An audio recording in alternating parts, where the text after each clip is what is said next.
getting whoever you want to be a VIP to this stage, and then filling your station and your bar with only people that you consider VIPs, not people that your boss considers VIPs or that they consider VIPs, but people that you consider VIPs. So that it's almost on autopilot, your station, your bar at all times. And so with that in mind, I want to say thank you so much for coming. And I'll keep it light and I'll keep it moving. Yeah, right?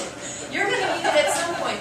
And the reason why this is so important to me to get out is because it is something that you can use whether you're in the restaurant business or not. That's what I was going to tell you. It's like, this is what you're talking about is like applicable to anyone that deals with people, period. Period. And almost every business does. Almost every business needs customers. So what this is a really, really simple plan, albeit really small type. But it's a really simple plan to get people into this part where they're actually, they are your bread and butter. They're the easiest people to deal with. They're people that you can tell by name to hold on 2 seconds because you know their salad is coming, their drink is coming. They can actually order from you before they even get there. This whole thing is to get your section and every seat in your section on autopilot with people who respect what you do. Because as servers, the responsibility is more and more and more and more, and what they're able to accomplish is less and less and less and less. Because now they're working for celebrity chefs, celebrity owners. They're supposed to run and greet the guests. They're supposed to comb the guest's hair and run and bring a lemon as fast as lightning and smile while they're doing it. And that's what their job has become. And if they had more of the customers that they created, the clientele, the following that they created, then their job would be 10 times easier and 100% more lucrative. Don't you think that you create those customers by combing their hair to start, and then they become comfortable with you? Yeah, that's all this is. Right. But when you find that person who's snapping their fingers, guess who's never going to see a comb?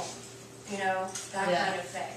What they do see is that everybody else that is respectful and that it is getting your time and it is getting VIP'd and you are bringing the chef out to meet them, those customers are seeing that they're getting further and further. They're not the squeaky door that gets the most attention. What you're trying to do is fill your station so that they can't even get a seat. Right. That's the ultimate goal for me.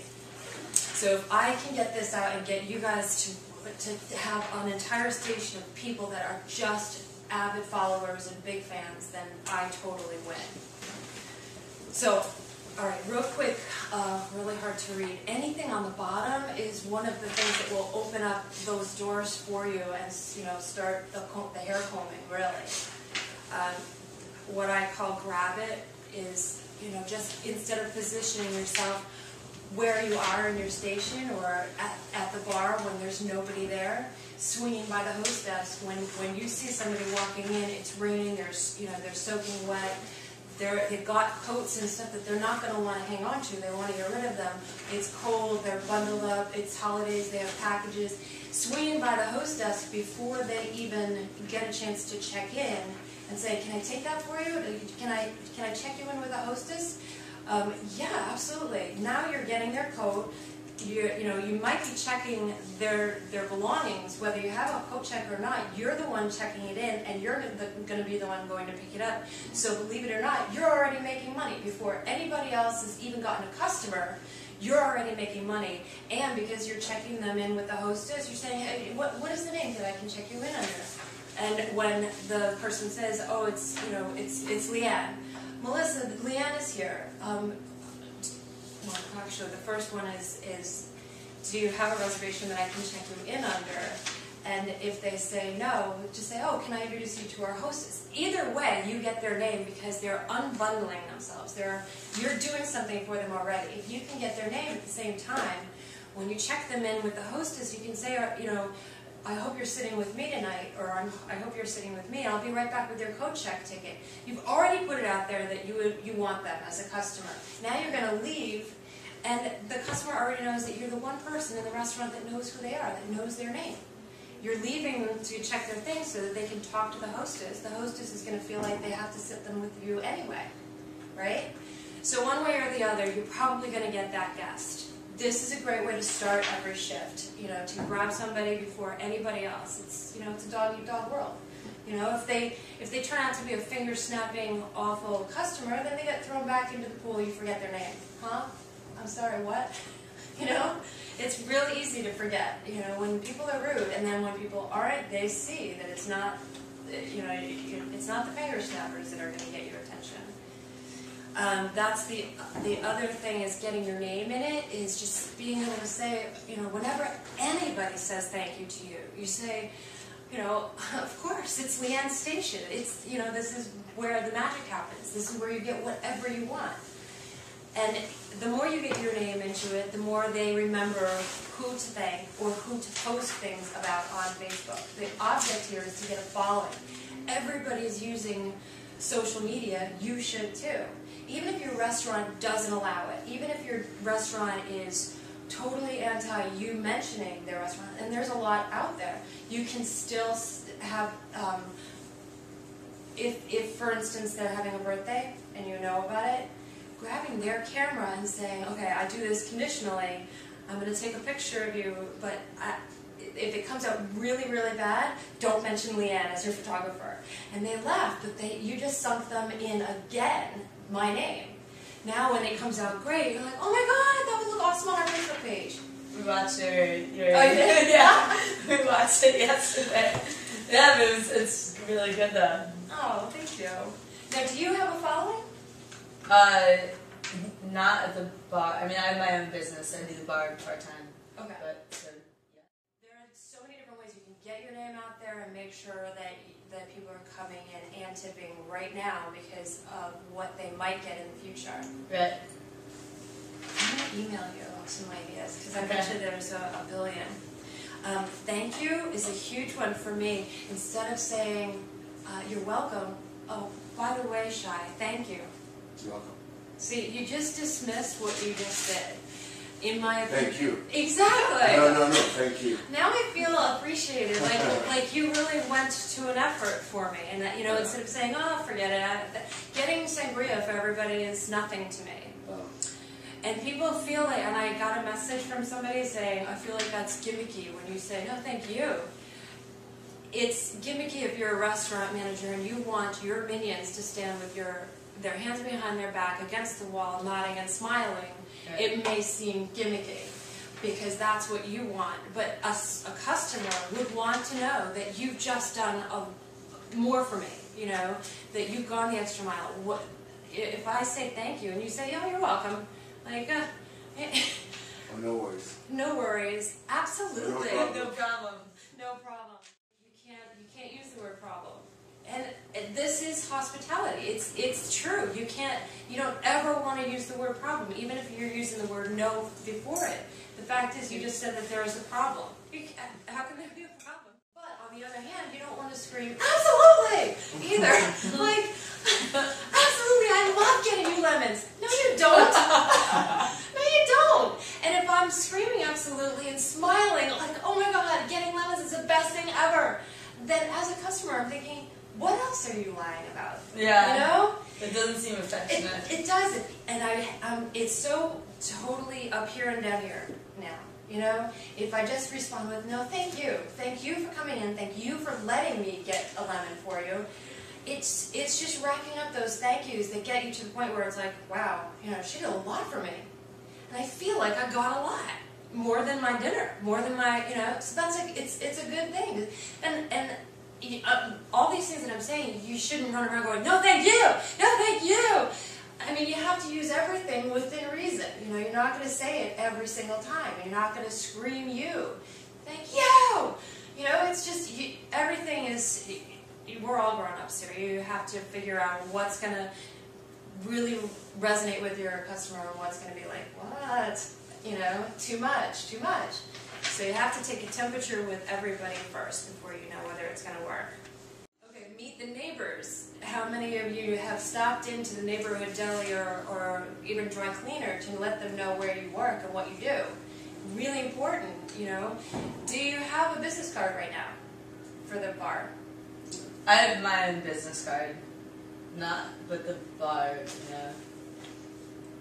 It's really good to have, especially because you're in the business. Everywhere you go in the business, you should be like, hey, by the way, I'm at, anytime you want to send people down, just tell them to use your name, Malcolm, and I will totally VIP them. Malcolm's like, what? Don't even use Breland's name, use my name? Yeah, okay. Next time somebody says, where should I go in Brooklyn? I've got this really hot spot for you, but you can only get in if you use my name. What?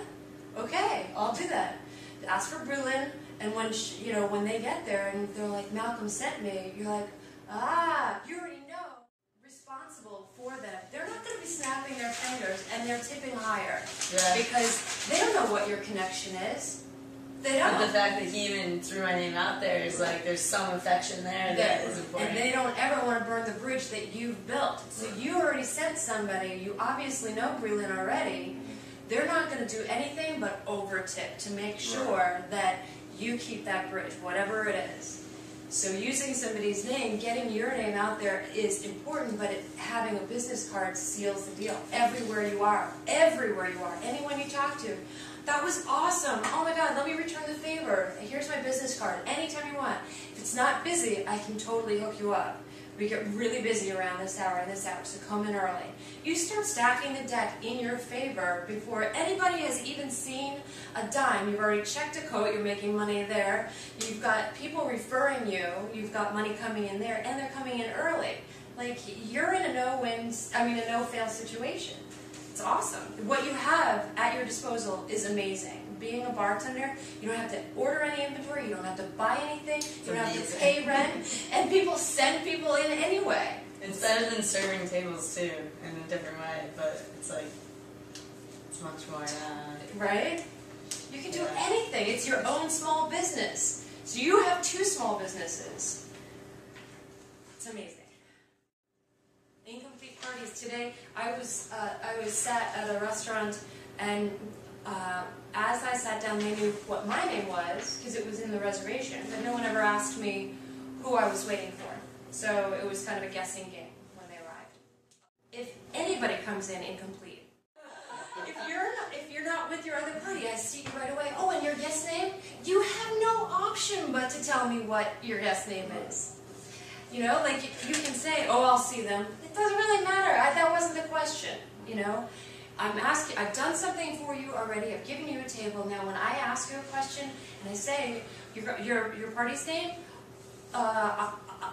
it's Debbie, you know, like you just feel like, so, and you'll learn this too, timing-wise, when you see people looking around, and a lot of people look alike, they look like they belong together, they dress alike a lot of times, it's so strange.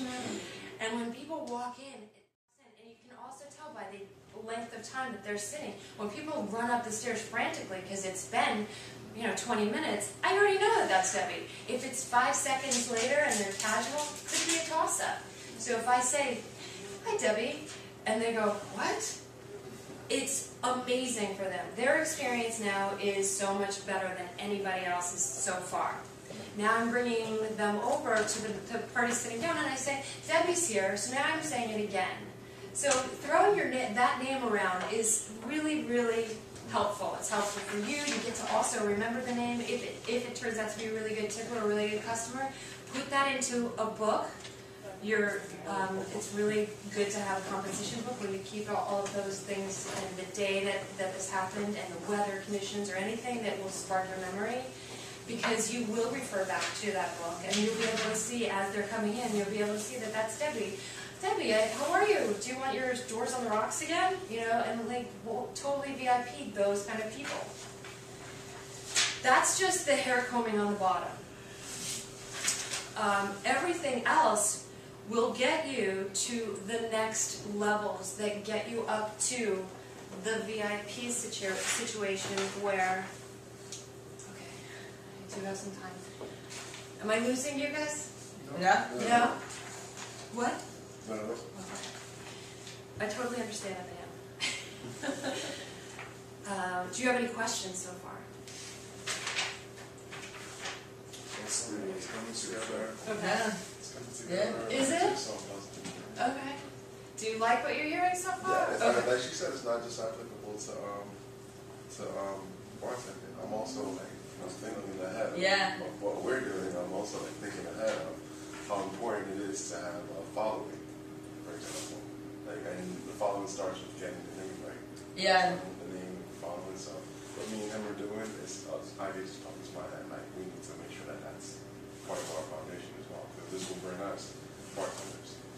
Yeah. Yes. Yeah. Not exactly. just the incomplete parties though, but just in general is there's a thing called God's degree, and they do like there's like a 5-sentence paragraph about how to be more socially engaged, and the most important thing is knowing someone's name, because what's more affectionate than actually remembering someone's name? Well, there's not anything on the first interaction. So that's like just in general remembering. I mean, we just went across the street to have a drink, and the guy knew his name, and then where he worked and all of that. But like the fact that you even remembered his name was like he walked away and you even said, "Wow, I need to remember his name." Like, damn, he just.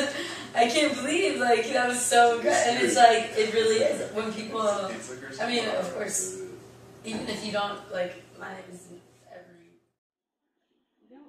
I mean, a lot of these are kind of self-explanatory, so I want to go fast.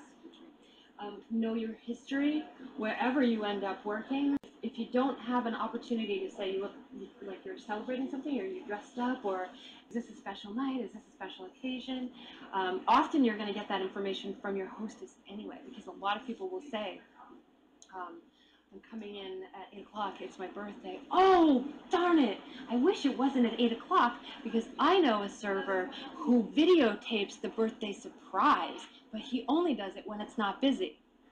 Doesn't matter whether that reservation gets booked or not. That's information that just got out there about you, that you made sure that everybody at the front desk knows.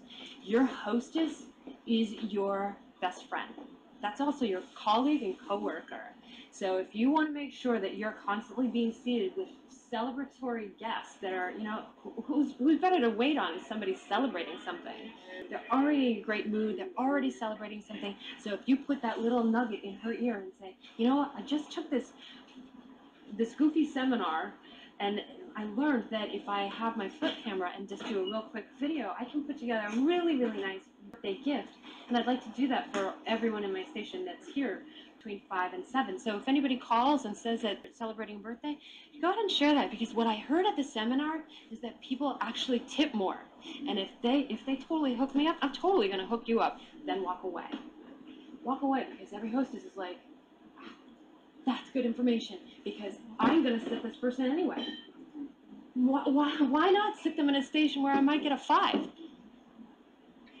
Money is power. So many opportunities in every part of your restaurant that you're taking advantage of. That's one of my big things is it's not what you're doing or what you're saying, it's where you're standing. So if you are in your station like you're told and you've got your hands, I am ready. Look how hospitable I am. That's amazing. And as a customer, I would have to walk up to you and say, could you pull my chair out for me? No, I'm not going to do that. That's awkward. Could you seat me? Could you take my bag? Could you take my coat? No, that's awkward. No, I'll just let the hostess seat me. If I had taken my hands back out, walked over to the front door, or done a lap past the host desk every once in a while, just swung by the door. Oh, here's somebody reaching for the door. Here, let me get that for you. Totally different. Same exact shift, but now I'm making money. I'm getting names. I'm introducing to the hostess. I'm taking coats. I'm saying to the hostess, I hope it's in my station. I hope Mr. John Smith is in my station. John Smith is like, there's only one person in here who knows who I am. I want to sit in that station.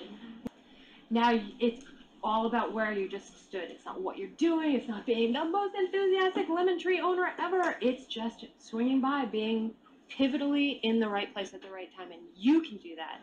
Nobody else can do that for you. Working more and more towards where they are your VIP. They're not somebody who expects special treatment. They're just somebody who knows you very, very well. And tips like it.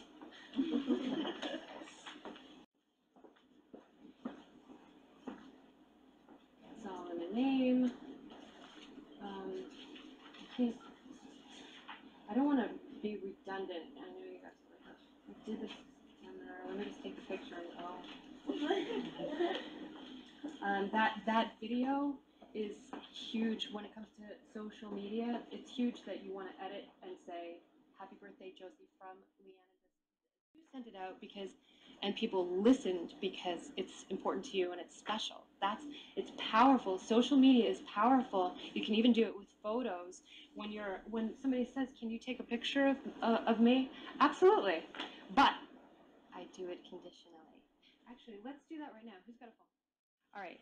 Somebody just asked me to take a picture, and I said, absolutely, but I do it conditionally. And you're like, okay, but like now you have my camera, so I can't say no. Okay, my condition is this. The first way is your way, right? Aww. And the second way, because I'm providing a service right now, the second is my way, okay? Now you all have to act like angry rock stars, and this is your rock cover album, and I want you all no, Stephanie, I just mean point back at me at the camera, like you're angry rock stars, yeah, very nice, yeah, angry. Something different from. Now that's just my little different take on, and you can't believe how funny grandparents love. They're the ones that get more into it than anyone. So just do something different and say absolutely. I do things conditionally. First way is your way. Second way is my way. And whichever one doesn't work, don't mention Leanne as your photographer, right? But what you've just done is put your name back into now this. And the good one, they're going to be like, hey, this is good. I'm going to write her name. And Leanne took this picture because I said, don't put my name on the bad one. Now, most people are like so acclimated to, mention my name, mention my name, mention them. Your customers are going to actually hear you because you said, don't mention my name. All right, so here we go again. This is conditionally. Sure, I'll take your picture. The first one's your way. Huh. Boring. And the second one is my way. Angry rock star, cover album. Do it like you mean it. Oh my God, that's angry.